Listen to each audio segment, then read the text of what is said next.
நம்முடைய சிந்தையை கர்த்தருடைய வார்த்தைக்கு நேரே திருப்புவோம். ஆதியாகமத்தின் புத்தகம் 5ஆம் அதிகாரம் 22ஆம் வசனம் தொடங்கி 24 வரை.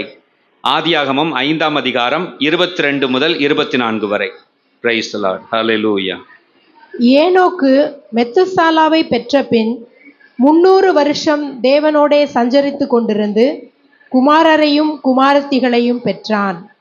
ஏனோக்குடைய நாளெல்லாம் 365 வருஷம். ஏனோக்கு தேவனோடே சஞ்சரித்து கொண்டிருக்கையில் காணப்படாமற் போனான். தேவன் அவனை எடுத்துக்கொண்டார். ஏனோக்கு காணப்படாமற் போனான். அதற்கு முன்பாக அவன் தேவனோடு சஞ்சரித்து கொண்டிருந்தான். இன்னும் ஒரு வார்த்தை, இந்த சஞ்சரித்து கொண்டிருந்தான் என்று சொல்வதற்கு பதில் தேவனோடு நடந்தான் என்று சொல்லி நாம் சொல்ல முடியும். ஏனென்றால் ஆங்கில வேதாகமும் ஈனோக் வாக்ட் வித் காட் என்று சொல்லுகிறது. நடந்தான் என்று சொல்லி, வசித்தான் என்கிற அர்த்தத்தோடு நம்முடைய தமிழ் வேதாகமம் சஞ்சரித்து கொண்டிருந்தான் என்று சொல்லுகிறது. அன்பான தேவனுடைய பிள்ளைகளே, இந்த தேவனோடு வாழ்கிற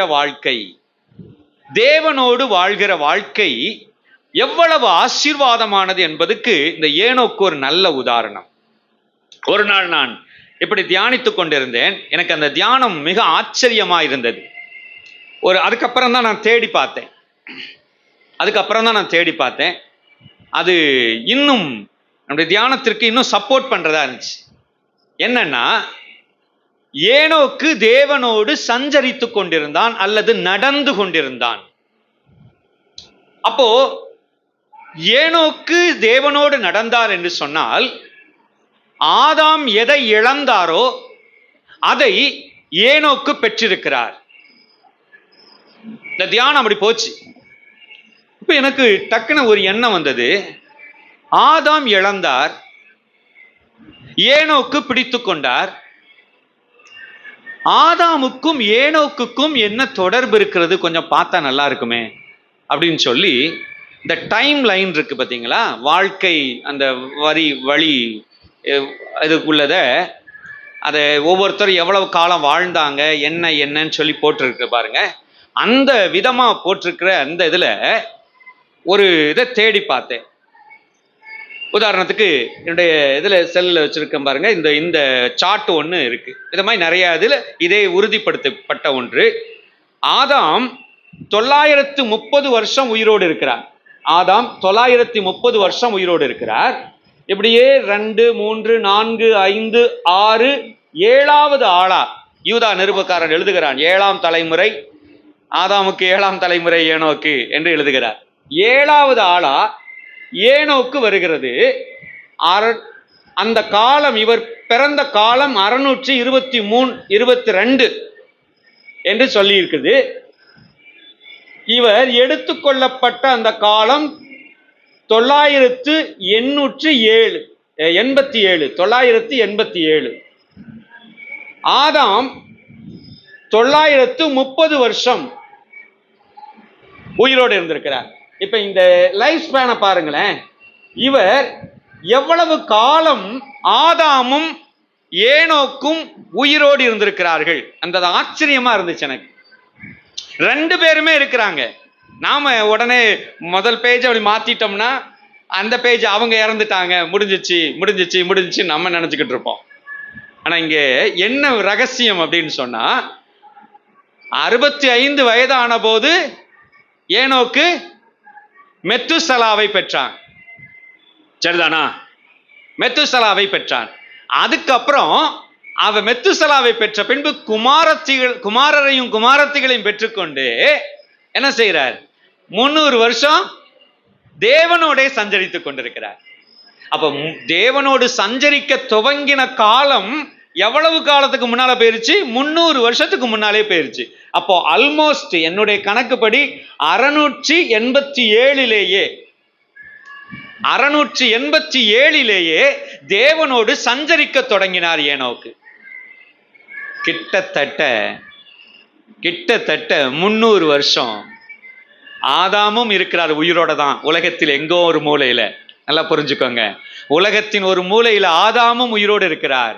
ஆனால் அதே நேரத்தில் அவருடைய சந்ததியில் வந்த ஒரு மனிதன் தேவனோடு எதை ஆதாம் இழந்தானோ அதே விதமான ஐக்கியத்தை கொண்டிருந்து அவரோடு நடந்து கொண்டிருக்கிறான். பகலின் குளிர்ச்சியான வேளையில ஆண்டவர் வந்து ஆதாமே அடி கூப்பிடுவாரு, உடனே இவர் இங்க இருக்கிற ஆண்டவர் சொல்லிட்டு பேசிக்கிட்டே போவார். அப்படித்தானே ஏதேன் தோட்டத்துல.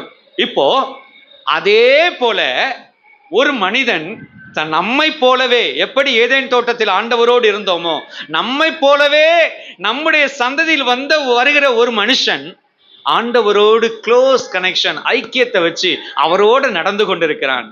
ஆதாமுக்கு கேட்ட போது எப்படி இருந்திருக்கும்? இந்த ஏனோக்க பார்க்கணும்னு சொல்லிக்க மாட்டாரா? கூப்பிட்டு பேசணும்னு நினைச்சிருக்க மாட்டாரா? என்னென்னலாம் கேட்டிருப்பார், எவ்வளவு மனதில் வேதனைப்பட்டிருப்பார்.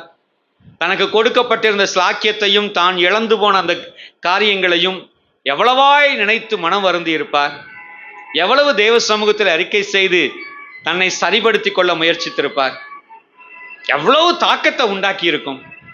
அன்பான தேவனுடைய பிள்ளைகளே, தேவனோடு நடக்கிற ஒரு வாழ்க்கை ஏனோக்கின் ஆசீர்வாதமான ஒரு வாழ்க்கை. அல்லேலூயா. இந்த காலை வேளையில் நம்முடைய வாழ்க்கையும் அதை ஒரு எப்பவோ நடந்த ஒரு சம்பவமா, இதை ஒரு எக்ஸ்ட்ராடினரி ஒன்றா நீங்க எடுத்துக்கிடாதீங்க. ஏன்னா ஆண்டவர் நடந்துகிட்டு இருக்க மனுஷன் அப்படியே வா அப்படின்னு நம்ம போயிடலாம் அப்படின்னு சொல்லி அப்படியே மரணத்தை காணாம எடுத்துக்கொண்டு போயிடுவார்ன்றது அந்த நினைப்பு ஒரு எக்ஸ்ட்ராடினரி வே தான். எல்லாருக்கும் அப்படி சம்பவிப்பதில்லை. அப்படி வச்சா அவர் தான் சட்டத்தை வச்சிருக்கிறார், இயற்கை விதிகளை. சரிங்களா? அந்த விதிகளை எல்லாருக்கும் அவர் மீற மாட்டார். அது ஏதோ ஒரு வாழ்க்கையில வித்தியாசப்பட்ட ஒரு விசேஷமான லைஃப். மற்றபடி எல்லாருக்கும் அவரோடு நடக்கும்படியான அழைப்பு உண்டு. அல்லேலூயா. எப்பொழுது ஆண்டவருடைய இரத்தத்தினாலே விசுவாசத்தோடு அவரை நெருங்கி அவருடைய இரத்தத்தினாலே பாவ மன்னிப்பை பெற்றுக்கொள்கிறோமோ அவரோடு இணைந்த ஒரு வாழ்க்கைக்குள் நாம் போய்விடுகிறோம். அல்லேலூயா. அந்த இணைந்த வாழ்க்கைக்குள் போகினவர்கள் நாம் தொடர்ந்து அவரோடு நிலைத்திருக்க, அந்த உறவை மெயின்டைன் பண்ண. வாசிங்களேன், எபிரேயர்கள் நிருபம் 11ஆம் அதிகாரம், எபிரேயர் 11ஆம் அதிகாரம் 5ஆம் 6ஆம் வசனத்தை வாசியுங்கள். விசுவாசத்தினாலே ஏனோக்கு மரணத்தை காணாதபடிக்கு எடுத்துக்கொள்ளப்பட்டான். விசுவாசத்தினாலே ஏனோக்கு மரணத்தை காணாதபடி எடுத்துக்கொள்ளப்பட்டான். தேவன் அவனை எடுத்துக்கொண்டபடியினாலே அவன் காணப்படாமற் போனான். அவன் தேவனுக்கு பிரியமானவன் என்று, அவன் தேவனுக்கு பிரியமானவன், அவன் தேவனுக்கு பிரியமானவன் என்று சாட்சி பெற்றான் என்று வேதம் சொல்கிறது. தேவனுக்கு பிரியமானவன் என்று சாட்சி பெற்றான். எனக்கு அன்பான தேவனுடைய பிள்ளைகளே, ஏனோக்கினுடைய வாழ்க்கை தேவனுக்கு பிரியமானதா இருந்தது. அந்த சாட்சியை அவன் பெற்றுக்கொண்டு அவர் கடந்து போகிறார் என்பதை பார்க்கிறோம். இன்னைக்கு நான் உங்களோட பேச போகிற இந்த காரியம் அதுதான். தேவனோடு நடப்பதற்குரிய நம்முடைய ஆவிக்குரிய வாழ்க்கையின் ஆவிக்குரிய ரகசியம் என்னவா இருக்க வேண்டும்? தேவனோடு வாழ விரும்புகிறேன் பாஸ்டர், அவரோடு தான் நடக்க விரும்புகிறேன், அவரோடு இணைந்து ஆலோசனை கேட்டு அவருக்கு பிரியமானபடி நடக்க விரும்புகிறேன், பரிசுத்தவான்களை போல, ஏனோக்கை போல, ஆபிரகாமை போல, நோவா தானியேலை போல. ஒரு அழகான ஒரு பாடல் இருக்குது, பரிசுத்தவான்களை எல்லாம் சொல்லியிருக்கோம். அவரை கூட நடக்க விரும்புகிறேன். நான் என்ன செய்யணும், எதை கடைபிடிக்கணும், எது என் ஆவிக்குரிய வாழ்க்கையின் ரகசியமா இருக்க வேண்டும்? முதலாவதாக அவரோடு நடக்க வேண்டும் என்று சொன்னால் ஆவிக்குரியவர்களாய் அவரோடு நடக்க வேண்டும். ஆவிக்குரிய சிந்தை உள்ளவர்களாய் நாம் இருக்க வேண்டும். அல்லேலூயா. ஆமா, மாம்ச சிந்தை நிரம்பி இருக்கிற ஒரு மனுஷன் அவரோடு நடப்பதற்கு தகுதி இல்லாத மனுஷன். எதை செஞ்சாலும், உண்மையிலே பார்த்தீங்கன்னா இந்த உலகத்துல தான் நம்ம இருக்கிறோம், இந்த உலகத்துல தான் நம்ம வசிக்கிறோம், இந்த உலகத்தின் காரியங்கள் எல்லாத்துக்கும் நாமும் உட்பட்டவர்கள் தான். நம்ம ஒன்றும் ஆவிக்குரிய ஜீவிகள் இல்லை. எல்லாம் அதரிசனமான ஆவிக்குரிய விஷயங்களையே நம்ம வாழ்ந்துகிட்டு இருக்கிறது இல்லை. எல்லாருக்கும் உள்ள பிரச்சனை நமக்கும் இருக்கு. எல்லாருக்கும் மாதிரிதான் நமக்கும் சில காரியங்கள் இடையூறாக, இடைஞ்சலாக, கஷ்டங்கள் எல்லாம் இருக்குது. ஆனால் நம்முடைய சிந்தையில் நாம் ஆவிக்குரியவர்களாய் நடந்து கொள்ள வேண்டும். கலாத்தியர் 5ஆம் அதிகாரம் 16ஆம் வசனத்தை, இந்த வசனத்தை வாசிங்க. நமக்கு ஒரு தெளிவான செய்தி அங்கே சொல்லப்படுகிறது.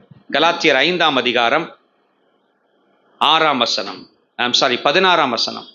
பின்னும் நான் சொல்லுகிறது என்னவென்றால், ஆவிக்கேற்றபடி நடந்து கொள்ளுங்கள். ஆவிக்கு ஏற்றபடி நடந்து கொள்ளுங்கள். அப்பொழுது மாம்ச இச்சையை நிறைவேற்றாதிருப்பீர்கள். அப்பொழுது மாம்ச இச்சையை நிறைவேற்றாதிருப்பீர்கள். ஆவிக்கு ஏற்றபடி நடந்து கொள்ளுங்கள், அப்பொழுது மாம்ச இச்சையை நிறைவேற்றாதிருப்பீர்கள். ஆவிக்குரியபடி நடப்பது என்றால் என்ன? இந்த வசனத்தில் ஒரு ஹிண்ட்ஸ் கொடுத்திருக்கு. என்னன்னா, மாம்சத்திற்குரிய இச்சையை நிறைவேற்ற உள்ள வாழ்க்கை ஆவிக்குரிய வாழ்க்கை அல்ல. மாம்சத்தில் தோன்றுகிறவை, மனதும் மாமிசமும் விரும்புகிறதை செய்கிற வாழ்க்கை இது. இன்னைக்கு நாம ஒரு பேட்டி கேட்டு பார்த்தீங்கன்னா, எப்படி பிரதர் உங்க வாழ்க்கை போய்கிட்டு இருக்கு? போகுது ஏதோ. சரி, உண்மையில எப்படிதான், என்னதான் செய்றீங்க? எதெல்லாம் எனக்கு தோணுதோ அதெல்லாம் செய்கிறேன், எதெல்லாம் பிடிக்குமோ அதெல்லாம் செய்கிறேன். அப்ப இந்த வாழ்க்கை ஆவிக்குரிய வாழ்க்கை நினைக்கிறீங்களா? கிடையாது, கிடையாது. நம்முடைய தீமையான வாழ்க்கை, மாம்சத்திற்குரிய வாழ்க்கை என்பதற்குரிய அடையாளமே எனக்கு எதெல்லாம் பிடிக்குமோ அதை செய்து கொண்டிருப்பது. அதை விட்டு வெளியே வரணும். நான் சொல்றது, இந்த ஆரம்ப நிலைமையில ஓரிடத்திலிருந்து இன்னொரு இடத்துக்கு ஷிஃப்ட் ஆகி வருகிற அந்த நிலைமை. வளர்ந்துட்டீங்க அப்படின்னா ஆவிக்குரிய காரியம் தான் இப்போ உங்களுக்கு பிடிக்கும்னா அந்த பிடிக்கிறத பேசல நான். அதை மாறி அந்த ஷிஃப்ட் ஆகி வர்றதுக்கு முன்னால பிடிச்சதையா செய்யறது, பிடிச்சதையா செய்யறது. ஏன் இதை கேட்கறதான் பிடிக்குது? ஏன் இதை பார்க்கறதான் பிடிக்குது? ஏன் இதை புசிக்கிறதான் பிடிக்குது? ஏன் இதை குடிக்கிறதான் பிடிக்குது? மனதும் மாமிசமும் விரும்புகிற மனதின் இச்சையின்படி, மாம்சத்தின் இச்சையின்படி வாழ்கிற ஒரு வாழ்க்கை. இந்த வாழ்க்கை நல்லா புரிஞ்சுக்கோங்க. உங்களை நீங்களே ஏமாற்றிக் கொள்ளாதிருங்கள். இது கடைசி காலம். நான் ஆவிக்குரிய மனுஷன்னு ஏமாந்துக்கிடாதீங்க. எதை வச்சு? ஒரு 4 ஜபம் பண்றதை வச்சு. 4 ஜபம்னா திங்கக்கிழமை ஒரு ஜபம், செவ்வாய்க்கிழமை ஒரு ஜபம், 2 நாள் தொடர்ந்து ஜபம் பண்ணிட்டோம்ல, அதனால புதன்கிழமை லீவு அந்த ஜபத்துக்கு. அப்புறம் வியாழக்கிழமை ஒரு ஜபம். டெய்லி பண்ணக்கூடாது. ஒரு நாள் விட்டுட்டு, வெள்ளி விட்டுட்டு சனிக்கிழமை ஒரு ஜபம். ஒரு 4 ஜபம், ஒரு ஞாயிற்றுக்கிழமைக்கு இன்னொரு ஞாயிற்றுக்கிழமைக்கு இடையில. நம்ம பண்ணிக்கிட்டு இருக்க சில காரியங்கள், சில ஆவிக்குரிய விஷயமும் இடையே இருக்கும். சாப்பாட்டில் குழம்புல கருவேப்பிலை மாதிரி இடையே இருக்கும். இதை வச்சுக்கிட்டு நாம் என்ன செஞ்சிடறோம்? நான் பயங்கர ஆவிக்குரிய மனுஷி, ஏன்னா நான் ஜபம்லாம் பண்ணுறேன் பாருங்க, நான் பைபிள்லாம் வாசிக்கிறேன், தியானம்லாம் பண்ணுறேன், இந்த பாருங்க இதை செஞ்சுருக்கேன், அதை செஞ்சுருக்கேன். அங்கொன்றும் இங்கொன்றுமா அப்படி ஒரு டச்சும் வச்சுருப்போம், ஆவிக்குரிய டச். இல்லைங்க, இது ஆவிக்குரிய வாழ்க்கை கிடையாது. ஆவிக்குரிய வாழ்க்கை கிடையாது. ஆவிக்குரிய வாழ்க்கைக்கு அளவுகோல் என்னன்னா, நான் எதை செய்கிறேன், நான் என்ன செய்கிறேன், அடுத்து எதை செய்கிறேன். ஃபர்ஸ்ட் எனக்கு பிடித்ததை செய்கிறேனா, தேவனுக்கு பிடித்ததை செய்கிறேனா?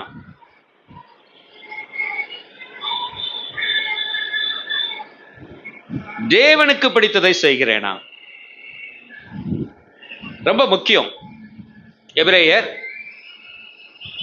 11ஆம் அதிகாரம் 5ஆம் வசனத்துல அந்த அந்த 5:6 அவர் ஏனோக்கை பற்றி சொல்லிவிட்டு அவர் சொல்லுகிறார், வாசிங்களேன், பிரியமான். விசுவாசம் இல்லாமல் தேவனுக்கு பிரியமாயிருப்பது கூடாத காரியம். விசுவாசம் இல்லாமல் தேவனுக்கு பிரியமாயிருப்பது கூடாத காரியம். விசுவாசத்தினாலதான் அவங்க தேவனுக்கு பிரியமாயிருந்தார்கள். அவரை விசுவாசிப்பதினால் பிரியமாய் தங்களை காண்பித்தார்கள், அவருக்கு பிரியமாய். அப்ப இன்னைக்கும் ஆண்டவர் தன்னை விசுவாசித்து வாழ்கிற மனுஷ வாழ்க்கை தான் அவருக்கு பிரியம். தன்னை விசுவாசித்து வாழுது இந்த வாழ்க்கை, தன்னை விசுவாசித்து வாழ்கிற வாழ்க்கை. அதை கேட்டகரைஸ் பண்றார், அதை ஆண்டவர் அதை வித்தியாசப்படுத்தி பார்க்கிறார். இந்த வாழ்க்கை அதுக்கு ஏகப்பட்ட திறமை இருக்கு, அந்த அந்த வாழ்வினுடைய திறமை வச்சு அந்த வாழ்க்கை நடக்கும், அது விசேஷம் இல்லை. ஆண்டவருக்கு இந்த வாழ்க்கை என்னை விசுவாசித்து வாழ்கிற வாழ்க்கை, அது மேலதான் பிரியம் செலுத்துகிறார். வேதத்தில் சிலரை கர்த்தர் பிரியமானவர்கள் என்று சொல்லி இது பண்றார். குறிப்பா தானியேலை குறித்து, தானியேல் 9ஆம் அதிகாரம் 23ஆம் வசனத்துல ஆண்டவர் சொல்லும்போது, தூதனை அனுப்பி சொல்லும்போது, தானியேலே நீ மிகவும் பிரியமானவன். அல்லேலூயா, நீ மிகவும் பிரியமானவன். இன்னைக்கு ஆராதனையிலும் தானியேலை பற்றி நான் நிறைய கேட்டோம். அன்பானவர்களே, தானியேல் எப்படி மிகவும் பிரியமானவனாய் இருந்தான்? தானியேல் எப்படி மிகவும் பிரியமானவனாய்? தானியேலை குறித்து ஒரு அழகான ஒரு தீர்க்க தரிசன வார்த்தை இருக்கு வேதத்துல.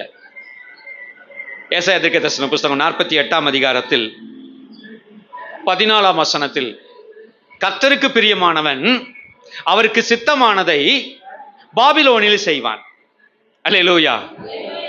நான் இந்த வசனத்தை பார்க்கும்போது எவ்வளவு அழகா தானியேலுக்கு பொருந்தோம். யாருக்கு பொருந்ததோ இல்லையோ, அந்த வார்த்தை எனக்கு பொருந்தாது, அப்படித்தானே? நான் ஒன்றும் பாபிலோன்ல இல்லை, தானியேலுக்கு அப்படியே பொருந்தது. எவ்வளவு அழகா ஆண்டவர் தானியேலை பற்றி சொல்லி வச்சிருக்கிறார். இருக்கிற இடம் வேற இடம், கஷ்டமான இடம், கடினமான சூழல், பாவ சூழல், விக்கிரக ஆராதனையின் வல்லமை தாக்கம் நிறைந்த சூழல், ஞானிகளும் சாஸ்திரிகளும் வல்லமை பெற்ற அறிஞர்களும் சூழ்ந்திருக்கிற இடம். அப்படிப்பட்ட இடத்தில் கர்த்தருக்கு பிரியமானவனாய் தனித்து நின்ற தானியேலை குறித்து சொல்லணும்னா நிறைய விஷயம் சொல்லலாங்க.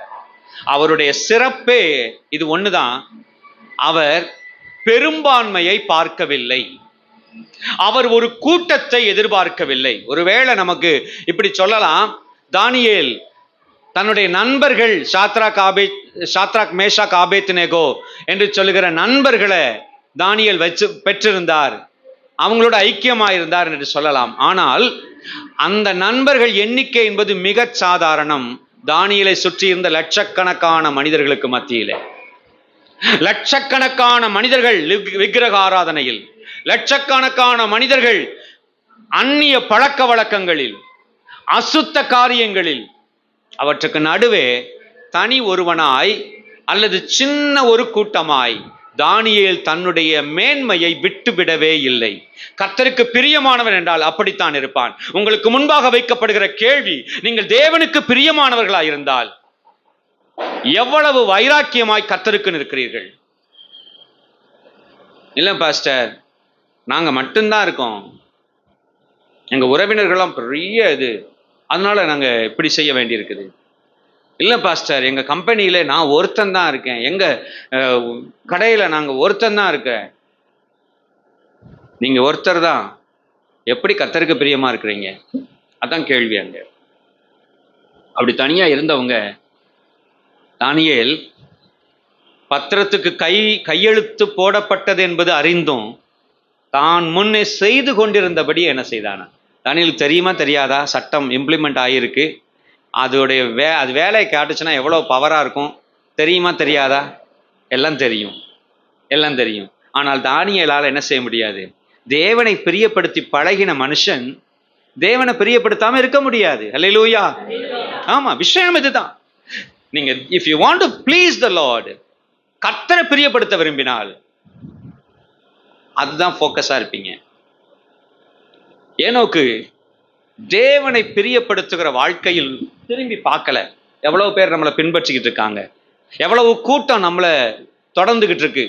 எவ்வளவு பேர் நம்மளை ஆதரிக்கிறாங்க, சப்போர்ட்டா பேசுறாங்க, நீ செய்யறதெல்லாம் சரி அப்படி என்று சொல்றாங்க. சில நேரம் தனிச்சு நடக்க வேண்டி வரலாம். If you want to please the Lord, நீங்க கர்த்தரை பிரியப்படுத்த விரும்பினீங்கன்னா உங்களுடைய கருத்துக்கு ஒருவரும் சம்மதம் கொடுக்காமல் நீங்கள் மாத்திரம் தனித்து நடக்க வேண்டிய சூழல் வரலாம். பரிசுத்தவான்களுடைய அனுபவம் அப்படி. ஆனால் வேதம் சொல்கிறது வேற யாரும் இல்லை அந்த கூட்டத்துல, ஏனோக்கும் கர்த்தரும் தனித்து நடந்தார்கள். அல்லேலூயா. இந்த ஸ்லாக்கியம் வேண்டுமென்றால் சில நேரங்களிலே யார் வருகிறார்களோ இல்லையோ, ஏற்றுக்கொள்கிறார்களோ இல்லையோ, நான் உம்மை பின்பற்றுவேன் ஆண்டவரே, நான் உம்மோடு நடப்பேன் ஆண்டவரே. இந்த உம்முடைய சத்தம் கேட்டு நடக்கிறது எவ்வளவு பெரிய ஸ்லாக்கியம். இந்த உலகத்துல இத்தனை பேருக்கும் கிடைக்காத, எங்களுடைய முற்பிதாவாகிய ஆதாமுக்கு கூட கிடைச்சு தவற விட்டு அந்த ஸ்லாக்கியத்தை எனக்கு தந்திருக்கீங்களே ஆண்டவரே என்று சொல்லி ஏனோக்கு அதை பற்றி கொண்டிருந்தான். ஹல்லேலூயா. கர்த்தருக்கு ஸ்தோத்திரம் உண்டாகட்டும். கர்த்தருக்கு பிரியமானவர்களாயிருக்க நம்மை ஒப்பு கொடுக்கும் போது ஆண்டவர் நமக்கு அப்படிப்பட்ட அவரோடு நடக்கிற வாழ்க்கையை நமக்கு தருவார். என்ன சொல்லுவோம்னு சொன்னா, அடுத்ததாக சத்துருவை எதிர்ப்பதில் ஸ்ட்ராங்கா இருங்க. சத்துருவை எதிர்ப்பதில் ஸ்ட்ராங்கா இருங்க. அப்பொழுது ஆண்டவரோடு நடக்கும்படியான கிருபை உங்களுக்கு கொடுக்கப்படும். 1 பேதுரு 5ஆம் அதிகாரம் 8ஆம் வசனத்திலே, அவருடைய பலத்தால் தரிப்பிக்கப்பட்டவர்களாய் சத்துருவை எதிர்கொள்ள, வாசிங்கள் அந்த வசனத்தை, தெளிந்த புத்தி உள்ளவர்களாய் இருங்கள். இந்த வசனம் திரும்ப திரும்ப நமக்கு குறிப்பிடப்பட்டுக்கிட்டே இருக்குது. வாசிங்க. விழித்திருங்கள், ஏனெனில் உங்கள் எதிராளியாகிய பிசாசானவன் எச்சிக்கிற சிங்கம் போல் எவனை விழுங்கலாமோ வென்று வகை தேடி சுற்றி திரிகிறான். ஏனோக்கு தெரியும் எதிராளி எவ்வளவு மோசமானவன். ஏதேன் தோட்டத்திலேயே நுழைஞ்சான். நல்ல தேவனோடு உறவாடி நடந்து கொண்டிருக்கிறவங்களை பிரிச்சுட்டான். அதனால இவர் நடந்தார் மீதியுள்ள 300 வருஷம் அங்க சொல்லப்பட்டிருக்கிற அந்த வாழ்க்கையை, rest of the life time அவர் நடந்தார் என்று சொன்னால், he was very much aware about the cunningness, the attack of the devil. சாத்தானுடைய தந்திரத்தையும் சாத்தானுடைய தாக்குதலையும் அவன் தெளிவாய் உணர்ந்திருந்தார். அதனாலதான் அவரால் தொடர்ந்து நடக்க முடிஞ்சு. ஆம் பிரியமானவர்களே, சத்துனுடைய தாக்குதலை, தந்திரங்களை தேவ பிள்ளைகள் இன்னைக்கு ஒரு இந்த ஜபத்தை ஆண்டவர்கிட்ட கேளுங்க, பண்ணி அதை வாஞ்சையோடு எதிர்பாருங்க. ஆண்டவர் ஒரு நல்ல கிரகிப்பை எனக்கு தாரும். நான் சந்திக்கிற ஒவ்வொரு காரியங்களிலும், நான் கேட்கிற வார்த்தைகளிலும், ஆண்டவரே நான் ஈடுபடுகிற விஷயங்களில் எனக்கு ஒரு தெளிவை தாரும் ஆண்டவரே. இது தேவனிடத்திலிருந்து வருகிற வார்த்தை, இது தேவனிடத்திலிருந்து வருகிற ஆலோசனை இல்லை, இது உலகத்திலிருந்து வருது. சாத்தான் என்னை வீழ்த்தும்படி கொண்டு வர்ற வார்த்தை. இந்த கிரகிப்பை எனக்கு தாரும், புரிந்து கொள்ளுதலை எனக்கு தாரும், இந்த டிசைன்மெண்ட்டை எனக்கு தாரும். ஆண்டவர்கிட்ட கேளுங்க. நம்ம இன்னைக்கு உலகத்தில் பலவிதமான மனிதர்களை சந்திக்கிறோம். இந்த பலவிதமான மனிதர்களை சந்திக்கிறதில் நாம் பக்திக்கு ஏதுவாய் விருத்தி அடைய பண்ண, பரிசுத்தத்துக்கு ஏதுவாய் இன்னும் நமக்கு சப்போர்ட்டா இருந்து நம்மை வளர்த்து விட அப்படிப்பட்ட நபர்கள் யார், அல்லது என்னுடைய விசுவாசத்திற்கே கேடாய் முடிகிற ஒரு அவிசுவாசம் உள்ள நபர் யார் என்பதை நாம் விளங்கிக் கொள்ள கர்த்தர் நமக்கு கிருபை தரட்டும், இந்த டிசைன்மெண்ட்டை தரட்டும். ஆண்டவரே எனக்கு ஒரு பகுத்தறிகிற உணர்வை தாரும், பக்தி விருத்திக்கு ஏதுவான நல்ல ஐக்கியத்தை எனக்கு தாரும். இன்னைக்கு பரிதாபம் பார்த்தீங்கன்னா, சரியான ஃபெலோஷிப்பை தேர்ந்தெடுக்க கூட ஜனங்களுக்கு போதுமான மெச்சூரிட்டி இல்லை, முதிர்ச்சி இல்லை, போதுமான முதிர்ச்சி இல்லை, ஒரு நல்ல ஐக்கியம் இல்லை, நல்ல ஐக்கியம். நேற்று ஒரு சாட்சியை கேட்டுக்கிட்டு இருந்தேன். அந்த சாட்சியில அவர் குறிப்பிட்ட ஒரு காரியம், அவங்க வீட்டுல நடந்த ஒரு குடும்ப ஜபத்தில் நடந்த ஒரு ஜபம் அவங்க குடும்பத்தை அவ்வளவு பிசாசின் போராட்டங்கள் இருந்து விடுவித்து கொண்டிருந்தது என்று சொல்லி அந்த நபர், என்னுடைய அண்ணி ஒருத்தங்க திருமணமாகி, என்னுடைய அண்ணனுடைய மனைவி திருமணமாகி வீட்டுக்கு வந்து அவங்க எங்க வீட்டுல ஜெபம் பண்ண ஆரம்பிச்சாங்க. அவங்க கிறிஸ்டியன், நல்ல பக்தி உள்ள ஒரு கிறிஸ்டியன், அவங்க ஜெபம் பண்ண ஆரம்பிச்சாங்க அப்படின்னு சொல்லி ஒரு இந்து குடும்பத்தை சேர்ந்த ஒரு நபர் இயேசுவை ஏற்றுக்கொண்டு ஒரு பயங்கரமான சாட்சி, அந்த சாட்சியை நான் கேட்டுக்கிட்டு இருந்தேன் அவர் சொல்றத. அவர் சொல்றாரு, அந்த அண்ணி ஒருத்தங்க வீட்டில் வந்து டெய்லி இரவுல ஜெபம் பண்ணுவாங்க, அந்த இரவுல ஜெபிக்கிறதுக்கு நான் போய் கூட உக்காந்துருக்கணும் அப்படின்னு எங்க அம்மா சட்டம் போட்டுருந்தாங்க. அப்பதான் சாப்பாடு கொடுப்பேன்னு சொல்லியிருந்தாங்க. அதுக்காக நான் நைட்டு சாப்பாட்டுக்காக போய் உக்காந்துருப்பேன். ஊரெல்லாம் சுத்திட்டு நைட்டு ஜபத்துக்கு வந்தாதான் சாப்பாடு, லேட்டா ஜபத்துக்கு வரலைன்னா சாப்பாடு கிடைக்காது. இப்படி போட்டிருந்ததுனால நான் அதுல அட்டன் பண்ணேன். அவர் சொல்றாரு, அந்த ஒரு ஜபத்துக்கு இவ்வளவு வல்லமையான்னு சொல்லி எனக்கு ஆச்சரியமா இருந்தது. அந்த காரியத்தினாலேயே நாங்க எல்லாருமே குடும்பத்துல ரட்சிக்கப்பட்டோம், ஆலயத்துக்கு போக பழகினோம் என்று சொன்னார். இன்னைக்கு நம்ம எத்தனை பேர் ஜபத்தினுடைய வல்லமையை அனுபவிச்சு பார்த்துட்டு இருக்கோம்? ஜபத்தினுடைய வல்லமைக்கு இடம் கொடுத்துட்டு இருக்கோம்? ஜெபிக்க எத்தனை பேர் நம்முடைய வாழ்வில் டைம் பிக்ஸ் பண்ணியிருக்கிறோம்? அதை எவ்வளவு முக்கியமானதா நினைக்கிறோம்? பிரியமான தேவனுடைய பிள்ளைகளே, ஆண்டவரோடு உள்ள உறவு என்று சொல்லுவது, நீங்க எவ்வளவு கர்த்தரை நெருங்கி இருக்கீங்களோ அவ்வளவுக்கு பலனாக வெளிப்படும். இந்த பலன் சாத்தானை எதிர்க்க உங்களுக்கு பயன்படும். ஜபம் இல்லாத வாழ்க்கை சாத்தானை எதிர்க்க போதுமான பலன் இல்லாத வாழ்க்கை. தேவனோடு ஐக்கியப்படாத வாழ்க்கை, பரிசுத்தவான்களின் ஐக்கியத்தில் பலப்படாத ஒரு வாழ்க்கை சாத்தானை எதிர்க்க போதுமான பலன் இல்லாத வாழ்க்கை. கர்த்தருக்கு ஸ்தோத்திரம் உண்டாகட்டும். பிசாசின் வல்லமைகள் எதிர்த்து நிற்கணும், நமக்கு ஒரு பலன் வேண்டும். அது நம்முடைய ஜபத்தில் வரும், பரிசுத்தவான்களின் ஐக்கியத்தில் வரும். அந்த பலனை நம்ம அதிகமா பயன்படுத்தணும், பிரயாசப்பட்டு சம்பாதிக்கணும். கர்த்தருக்கு ஸ்தோத்திரம். எபிரேயர் 6ஆம் அதிகாரத்துல சாத்தானை எதிர்க்க இன்னும் ஒரு காரியம் அங்க சொல்லப்பட்டிருக்கிறது. சகல தேவனுடைய சர்வாயுத வர்க்கங்கள், தேவனுடைய சர்வாயுத வர்க்கங்கள், அவைகளை நீங்க கவனிச்சு வாசித்து பாருங்க. இவைகள்லாம் சாத்தானுடைய தந்திரங்களுக்கு எதிர்த்து நிற்க திராணி உள்ளவர்களாய் உங்களை மாற்றும். அல்லேலூயா. இல்லைன்னா இந்த சர்வாயுத வர்க்கங்கள்ல உங்களோட எவ்வளவு விஷயம் வீக்கா இருந்துச்சுன்னு சொன்னா உங்களை எதிர்த்து நிற்க முடியாது, எதிர்த்து நிற்க முடியாது. கர்த்தருக்கு ஸ்தோத்திரம் உண்டாகட்டும்.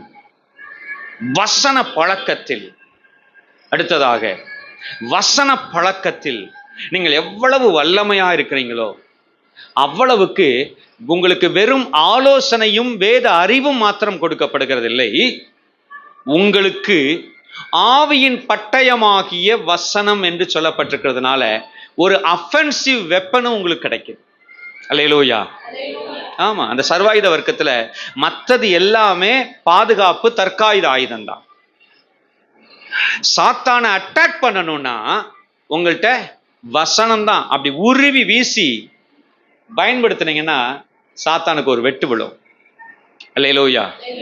ஆமா, நிறைய வசனமே, ஆனா அதே சமயத்துல வேற கொடுங்க, கதை புஸ்தகத்தை கொடுங்க, 300 பக்கம்னாலும் 3 நாள்ல முடிச்சு வைப்பாங்க. மூச்சு விடாம வாசிச்சு முடிச்சு வச்சிருவாங்க. வசனத்தை வாசிக்கும், எட்டியா கசக்கும்.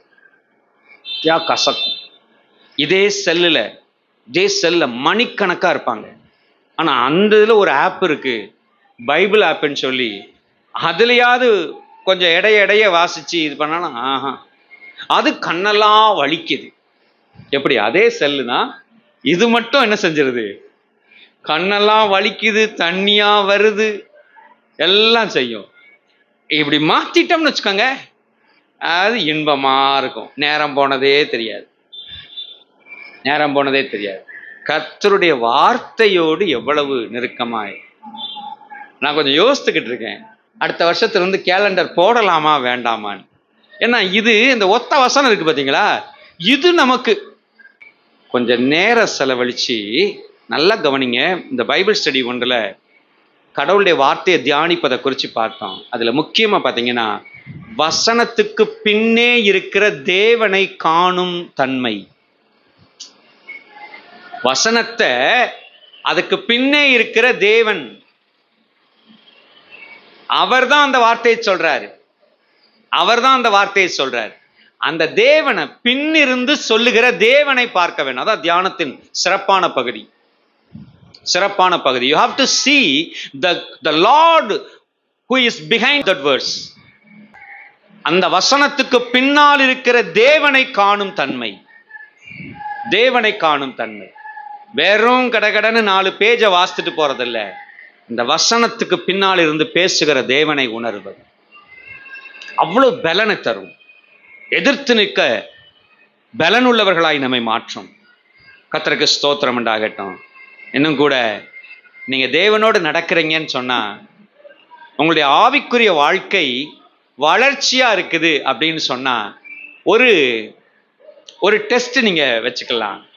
உங்க ஆவிக்குரிய வளர்ச்சி பிறருக்கு தெரியும், பிறருக்கு தெரியும். நீங்க சில நேரம் சிலர் உங்களை என்ன மாற்றம் வந்தாலும் என்ன அதுனாலும் வாயே திறக்க மாட்டாங்க. அப்படிப்பட்ட பெரிய உத்தம ஆசாமிகளை விட்டுருங்க. அவன் சிலர் பாராட்டியே சொல்லிட மாட்டாங்க. இந்த சேஞ்ச் வந்திருக்குது, இந்த இது நடந்திருக்குது, ஏற்றுக்கிடவே மாட்டாங்க. அப்படிப்பட்டவங்கள விட்டுருங்க. ஆனா பொதுவா எல்லாருடைய வாழ்க்கையிலும் கவனிச்சிங்கன்னா உங்களுடைய ஆவிக்குரிய வளர்ச்சி பிறரால் எளிதில் அறியப்படும். அதுக்கு 2 விஷயம். ஒன்று சிறப்பானது உங்களுடைய தாழ்மை. உங்களிடத்தில் இருக்கிற தாழ்மை மற்றவர்களால் அறியப்படும். அடுத்து உங்களுடைய ஆவியின் கனிகள். உங்களுடைய ஆவியின் கனிகள், இந்த ஆவியின் கனிகள் உங்களை என்ன செய்யும்? தாழ்மையின் அடையாளத்தோடு கூடிய கனியுள்ள விருட்சமாய் காட்டும். கனியுள்ள விருட்சமாய் காட்டும். இந்த வளர்ச்சி இல்லாத பல ஆண்டு விசுவாசி, பேர் பயங்கர சீனியர், ஆனா இந்த கனி இல்லைன்னு வச்சுக்கோங்களேன், பார்க்கிற நபர்களுக்கும் சாட்சியா இருக்காது, தேவனுக்கும் மகிமையா இருக்காது, தேவனோடு நடக்கிற அனுபவம் என்பதற்கும் சாத்தியமே இல்லை.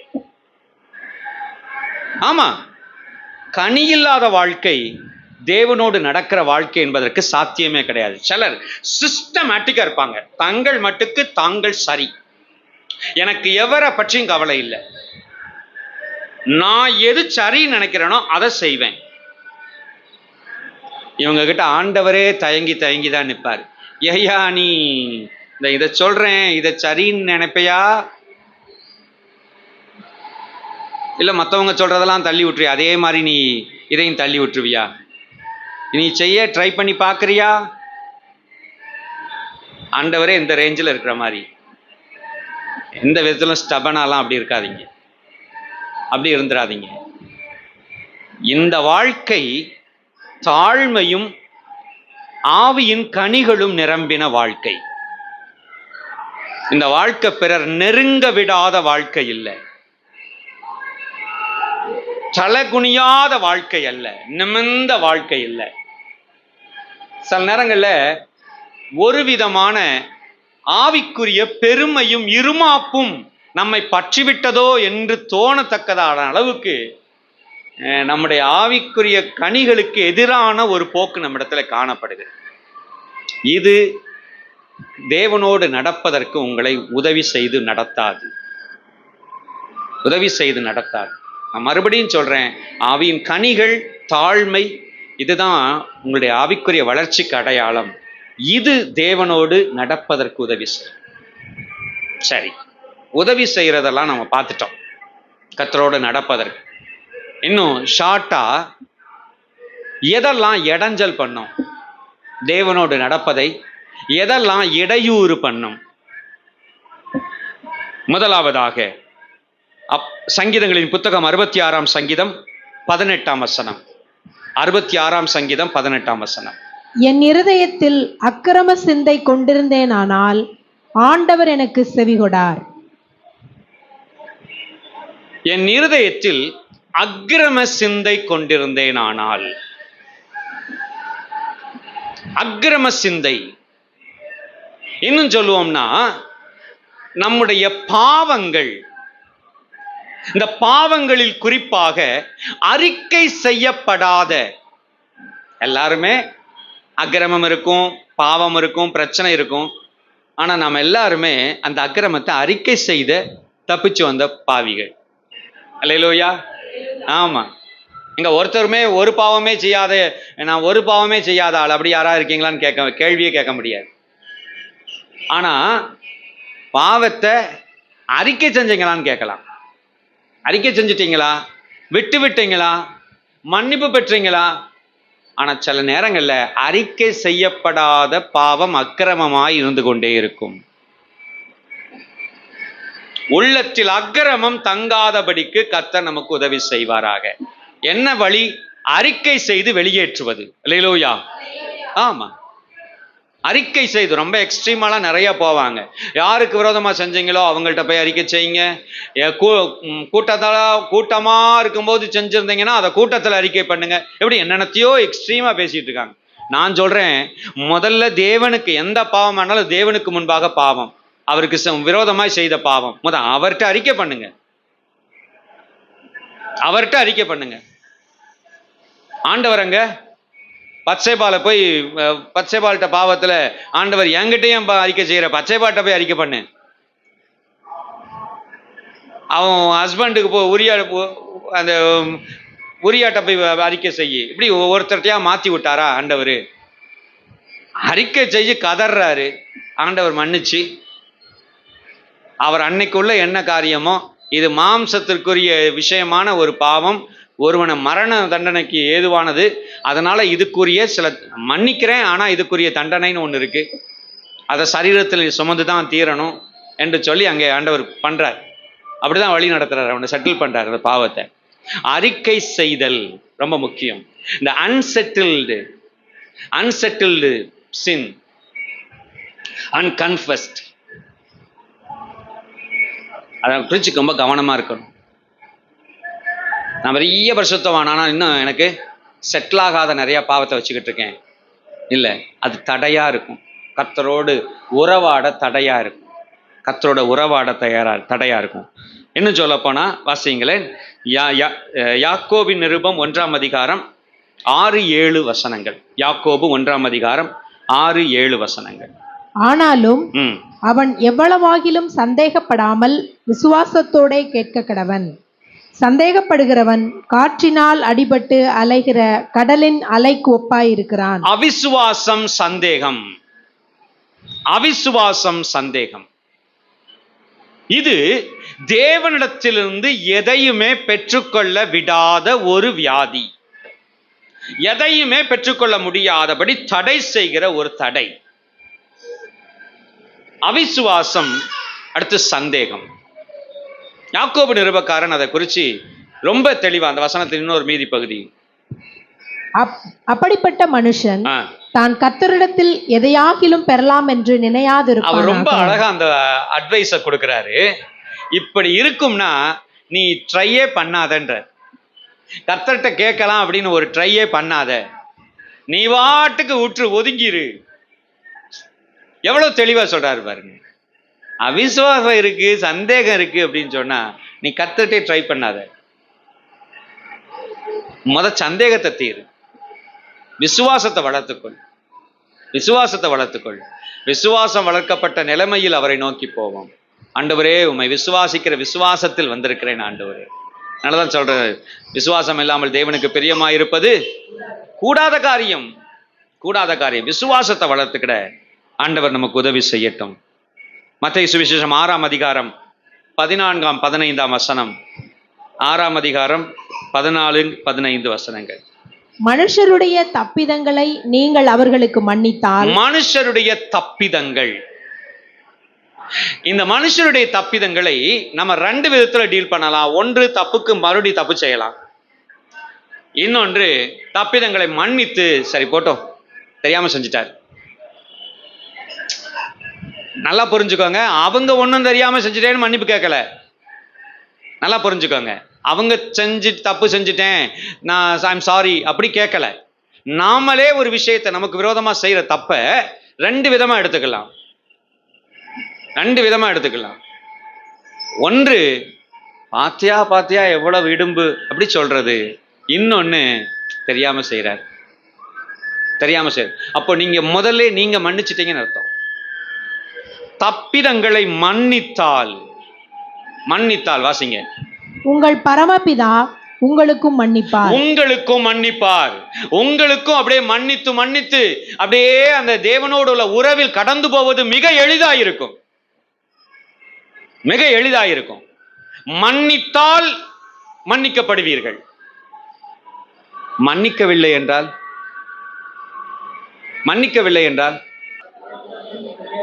எனக்கு மன்னிக்கப்படாது.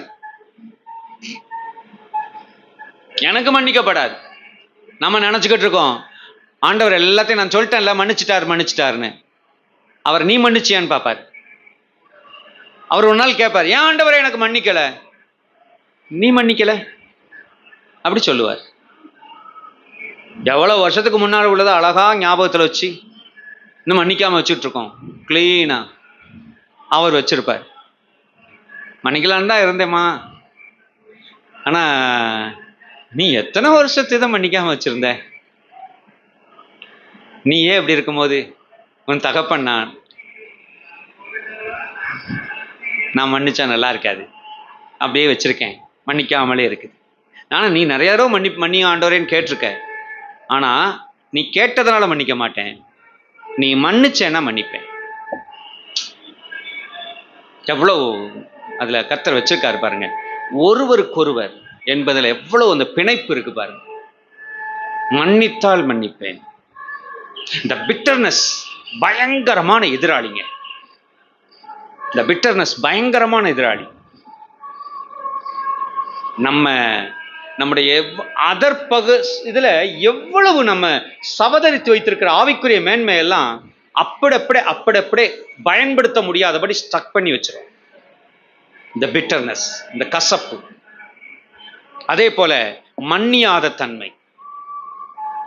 ஆண்டவருக்கு இந்த ஒரு பிளாக்கை எடுத்து விட்டுட்டா நான் அவ்வளவு ஆசீர்வதிக்கலாம், இந்த ஒரு விஷயத்துல இல்லையே, பிறரை ஏற்றுக்கிடலையே. யோசித்து பாருங்க. ஒரு ஓமையை கத்த சொல்லும்போது சொல்லுவார், இவன் என்ன செஞ்சானா 10,000 தாளந்து மன்னிச்சுட்டாரு எஜமான்.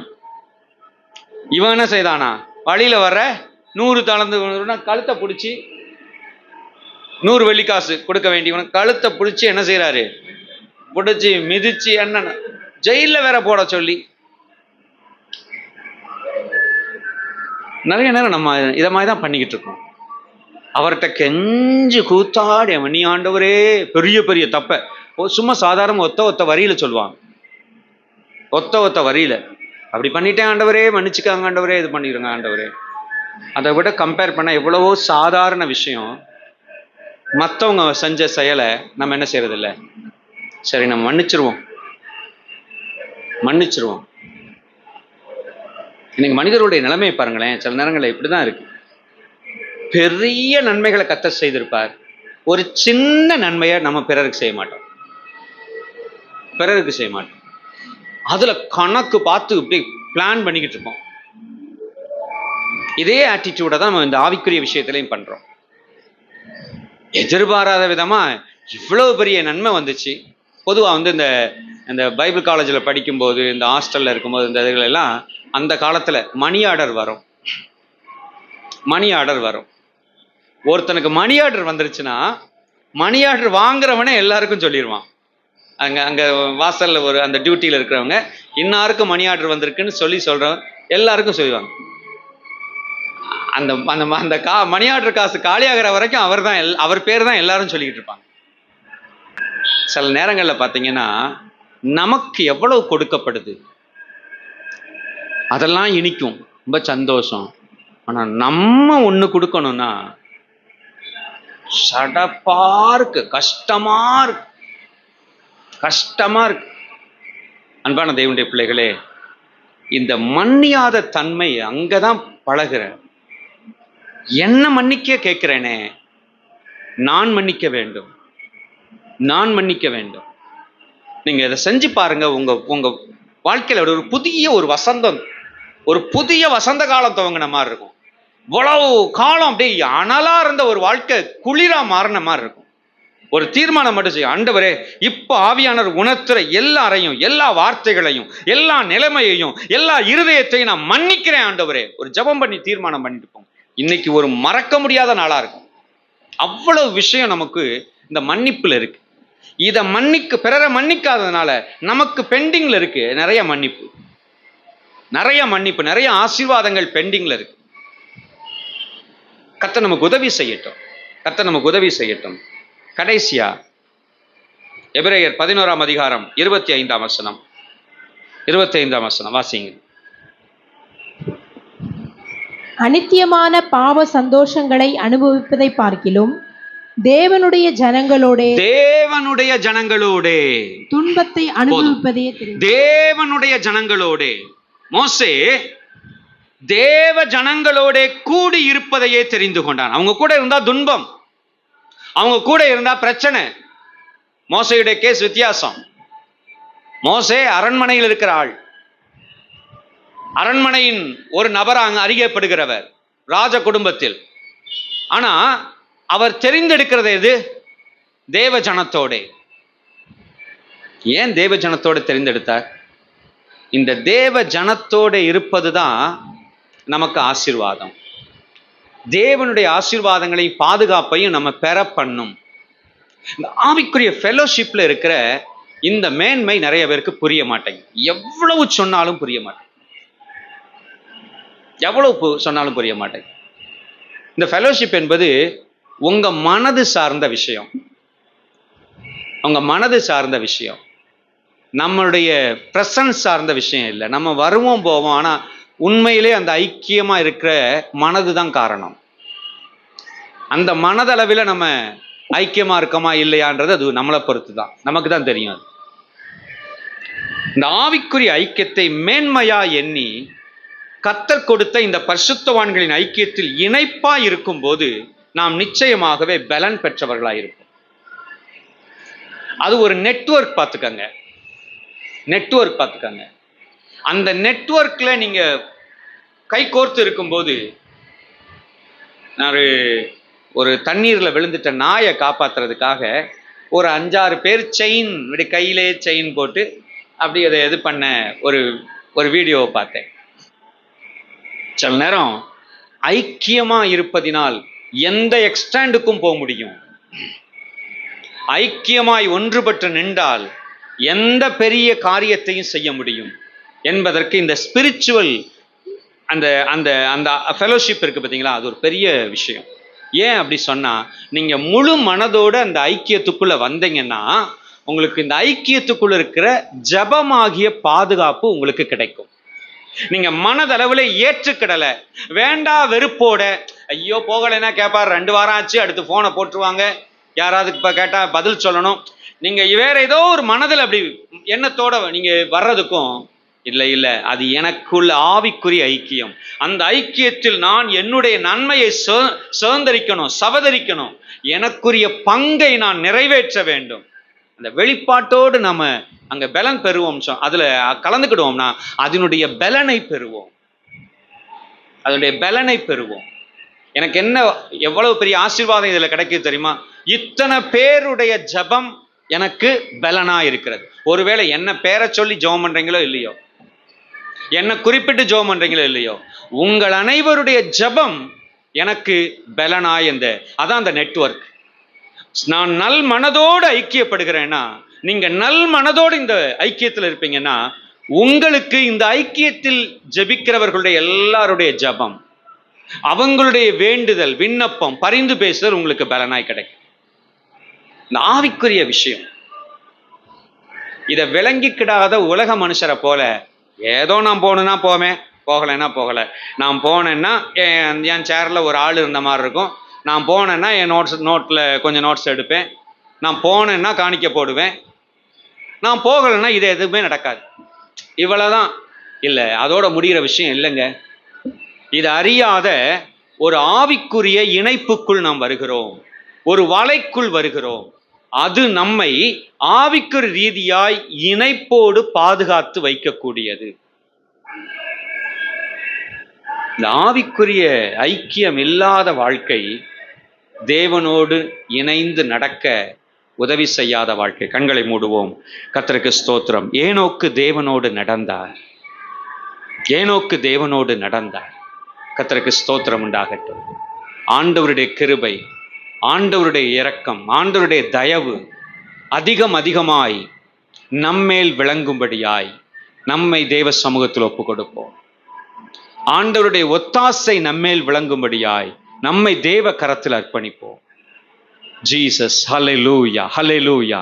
ஏனோக்கு தேவனோடு நடந்தான். ஆண்டவரே, தன் காலத்தில் இருந்த அநேகருக்கு மத்தியிலே தன்னை தேவனுக்கு முன்பாக நிறுத்தி கொண்ட மனிதர்கள். நோவாவை குறித்து அப்படித்தான் வசனம் சொல்லுகிறது. தன் காலத்தில் இருந்தவர்களுக்குள்ளே நீதிமானாயிருந்தான். நான் ஏற்கனவே உங்களுக்கு ஒரு காரியத்தை குறிப்பிட்டு சொன்னேன். ஆதாம் அந்த ஸ்லாக்கியத்தை பெற்றிருந்து அனுபவித்து ஒரு குறிப்பிட்ட நேரத்தில் அதை இழந்து போயிருந்த நேரத்தில் அந்த இழந்த அதே ஆசீர்வாதத்தை இன்னொரு மனிதனாகிய சந்ததியில் வந்த ஏனோக்கு பெற்று சுதந்திரித்ததை நம்ம பார்த்தோம். ஆண்டவரே, இந்த காலத்தில் நான் இருக்கிற இந்த நிலைமையிலே நான் உம்மோடு நடக்கிற மனுஷனாய், நான் ஒரு ஏனோக்காக எனக்கும் உமக்கும் இடையிலான ஐக்கியத்தை பாதுகாத்து கொள்ள ஆண்டவரே, எதுவும் குறுக்கே வந்து விடாதபடி, பரிசுத்த நடக்கைக்கு எதுவும் இடையூறாய் வந்து விடாதபடி ஒன்றையும் அனுமதிக்காதிருக்க கர்த்தர் எனக்கு கிருபை தாரும் என்று சொல்லி தேவ சமூகத்தில் ஒப்பு கொடுப்போம். கர்த்தருடைய ஆசீர்வாதம் நிறைவாய் நம்மேல் விளங்கட்டும். பரிசுத்த பிதாவே, கிருபை இரக்கம் உள்ளவரே, ஆசீர்வதிக்கப்பட்ட இந்த நல்ல ஆராதனை நாளுக்காக நன்றி சொல்லுகிறோம். எங்களை தாழ்த்தி ஒப்பு கொடுக்கிறோம். நாங்கள் தியானித்த வார்த்தையின்படியே எங்களோடு கூட கர்த்தர் இன்னும் அநேக காரியங்களை உணர்த்தி எங்களை உம்மோடு கூடிய ஐக்கியத்திலே இணைத்து இன்னும் பலப்படுத்தி நடத்தும். நாங்கள் விட்டுவிட வேண்டியவைகளை விட்டுவிட்டு ஆண்டவரே, பின்பற்ற வேண்டியவைகளை கவனமாயிருந்து பின்பற்ற வேதம் சொல்கிறது போல விழிப்பாயிருந்து தெளிந்த புத்தியுள்ளவர்களாய் நடந்து கொள்ள கர்த்தர் எங்களுக்கு உதவி செய்யும். ஆசீர்வதியும். ஜனத்தை ஆசீர்வாதத்தோட அனுப்பும். நடப்பேன் இயேசுவுடன், நடப்பேன் காலம் எல்லாம் என்று சொல்லி நாங்களும் ஆண்டவரே உம்மோடு நடக்க தீர்மானத்தோடு கடந்து செல்கிறோம். இயேசுவின் நாமத்தில் ஜெபிக்கிறோம் எங்கள் பிதாவே. என் ஆத்துமாவே கர்த்தரை ஸ்தோத்தரி, முழு உள்ளமே நாமத்தை ஸ்தோத்தரி. என் ஆத்துமாவே கர்த்தரை ஸ்தோத்தரி, கர்த்தர் செய்த சகல உபகாரங்களை மறவாதே. நம்முடைய கர்த்தராகிய இயேசு கிறிஸ்துவின் கிருபையும் பிதாவாகிய தேவனுடைய அன்பும் பரிசுத்தாவின் ஐக்கியமும் சமாதானமும் காவலும் என்றும் என்றும் சதா காலங்களிலும் நம் அனைவரோடும் கூட இருப்பதாக. Alleluia, hallelujah. Praise the Lord. ஸ்தோத்திரம். கர்த்தர் உங்களை ஆசீர்வதிப்பார். God bless you.